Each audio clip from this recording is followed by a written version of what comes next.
the way you use the past question when you are going to write a calculation paper is different from the way you use the past question when you are going to write a paper that entails more writing and less calculation. So instead of just going for the correct answer, go for the wrong answers as well.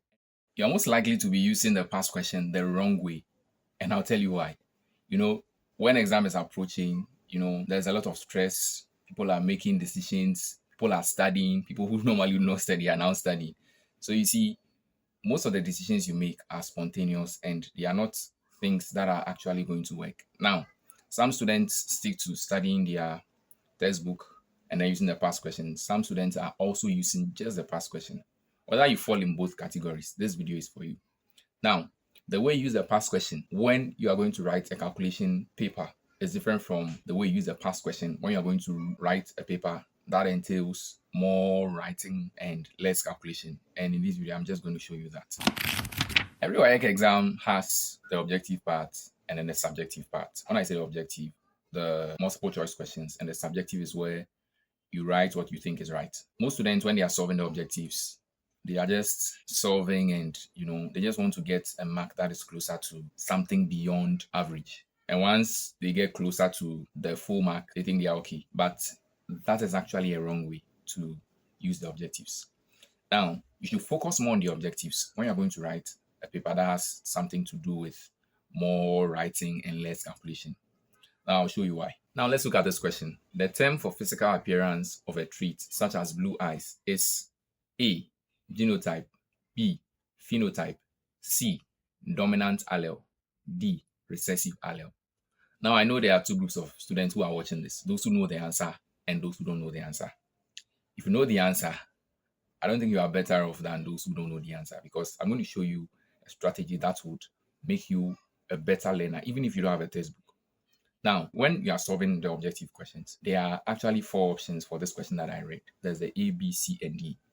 Now, if you just go for the correct answer and just move while you're preparing for exam, you are missing out on a lot. You are not using the past question to the fullest potential. Now, the examiner has a reason why he put all those answers there. And it's either you are getting it right or wrong. So the probability is 50-50. Now, what you can do for yourself is this. Instead of just choosing the correct answer and then just moving to the next question to solve, why don't you ask yourself, why is the wrong answer actually wrong? So let's go back to the question again. So the term for physical appearance of a treat, such as blue eyes, is A, genotype. Genotype is not the answer. The answer is actually B, phenotype. So ask yourself, what is genotype? Then B, that's phenotype, so that is it. Then dominant allele. What's a dominant allele? What is a recessive allele? So as you are going through the questions, you are not just interested in the correct answer, but you want to know why the examiner put those answers there, so you choose them. Now, you know that during the exam, you are not going to get the same past question. And sometimes some students make it look like solving the past question will make you successful. No. Now, when you study the objectives as I'm showing you, by knowing why the wrong answers are wrong and the right answer is right, you put yourself even one step ahead of someone who is just reading the textbook. So instead of just going for the correct answer, go for the wrong answers as well and know why the wrong answers are actually wrong. As of now, I believe you have figured it out that with the subjective, you actually study or solve them when you are going for a calculation subject. Now, it's beyond that actually. Now, while you are solving them, the aim is to go back to the textbook or other learning materials and get questions that are more difficult than them. Because if you are going to answer questions or going to write an exam that entails more calculation, even in the objectives, you are still going to do calculation.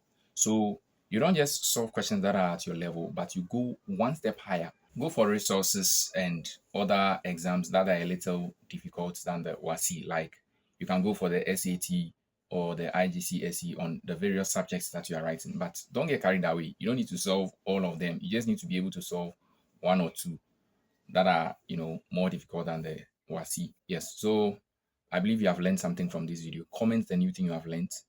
Like this video, share with a friend. And if you want to know how to get straight A's in your WAEC exams, click on the video floating on the screen.